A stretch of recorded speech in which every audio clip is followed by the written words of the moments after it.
शेतकरी आपल्या देशाचा कणा आहे, पण तोच कणा आज कमकुवत झाल्यासारखा वाटतो. देशातील जवळपास अर्ध्याहून अधिक लोकसंख्या अजूनही शेतीवर अवलंबून आहे. मात्र निसर्गाची अनियमितता, वाढता उत्पादन खर्च, बाजारातील अस्थिरता आणि हमीभावाचा अभाव यामुळे शेतकरी संकटात सापडतो. त्यामुळेच अनेकदा सरकारकडून शेतकऱ्यांना कर्जमाफीची घोषणा केली जाते. पण खरंच विचार करा, कर्जमाफी पुरेशी आहे का? नमस्कार मंडळी, ऐका हो ऐका या आपल्या खास मराठी पॉडकास्टमध्ये तुमचं मनःपूर्वक स्वागत आहे.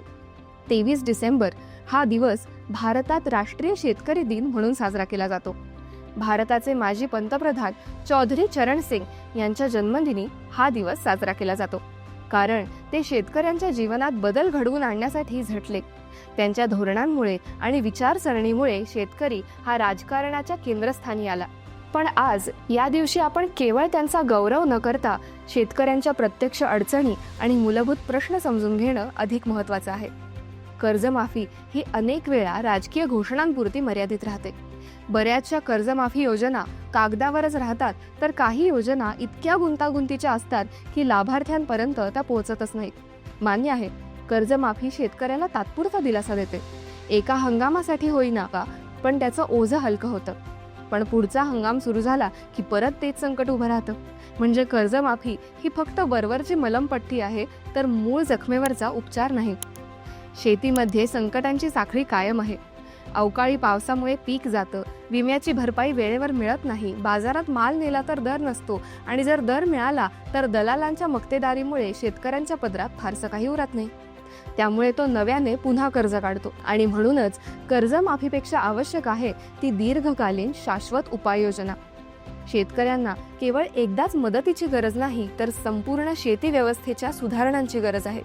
सर्वप्रथम शेतकऱ्याला त्याच्या मालासाठी योग्य हमीभाव मिळाला पाहिजे.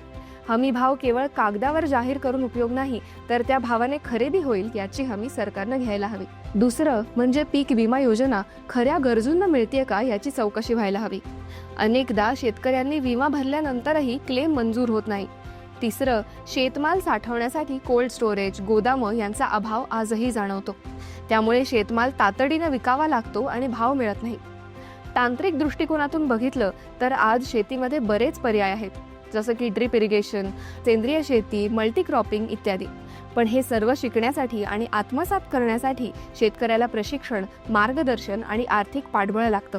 शेतकऱ्याला यशस्वी बनायचं असेल तर त्याच्या शेतीवर गुंतवणूक करणं गरजेचं आहे. शेतकरी आत्महत्या ही देशासाठी काळजीची बाब आहे. आजही महाराष्ट्र, मध्य प्रदेश, तामिळनाडू आणि इतर अनेक राज्यांमध्ये शेतकरी आत्महत्यांचं प्रमाण चिंताजनक आहे. आर्थिक अडचण, सामाजिक दबाव, मानसिक तणाव आणि अनिश्चित भविष्य यामध्ये तो पूर्णपणे एकटा पडतो. कर्जमाफी हे अशा आत्महत्या थांबवण्याचं उत्तर नक्कीच नाही. त्यासाठी आवश्यक आहे मानसिक आधार, आर्थिक सुरक्षा आणि सामाजिक सन्मान.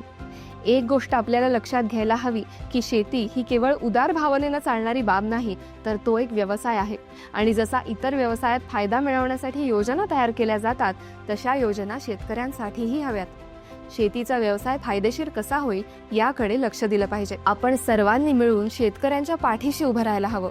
केवळ राष्ट्रीय शेतकरी दिनापुरतं नाही, तर वर्षभर त्यांच्याबद्दल जागरूक राहायला हवं. स्थानिक उत्पादने थेट शेतकऱ्यांकडून घेणं, शेतकरी बाजारांना प्राधान्य देणं, सोशल मीडियावर त्यांच्या मुद्द्यांचा आवाज बनणं ही आता आपली जबाबदारी आहे. शेवटी या चर्चेचा निष्कर्ष इतकाच की कर्जमाफी ही एक उपाययोजना असू शकते, पण ती पुरेशी नाही. शेतकऱ्याला हवा हे स्थैर्य, आत्मनिर्भरता आणि सन्मान. त्याच्या तोंडावरचं हसू ही आपल्या देशाच्या प्रगतीची खरी ओळख असेल. राष्ट्रीय शेतकरी दिनाच्या निमित्तानं सर्वांना मनापासून शुभेच्छा. चला, या दिवसाच्या निमित्तानं आपण एक ठाम निर्धार करू. कर्जमाफी नाही, तर कर्जमुक्तीची व्यवस्था हवी. तर मंडळी, आजच्या पुरता एवढंच. आम्हाला आशा आहे की तुम्हाला आमचा हा पॉडकास्ट अवश्य आवडला असेल. आवडला असल्यास लाईक व शेअर करायला विसरू नका व खाली असलेल्या कमेंट बॉक्समध्ये आपले विचार आणि मत मांडण्यास अजिबात संकोच करू नका. ऐका हो ऐका मराठी पॉडकास्टच्या पुढील अपडेट जाणून घेण्यासाठी आमच्या चॅनलला सबस्क्राईब करा व बेल आयकॉन प्रेस करायला विसरू नका. धन्यवाद.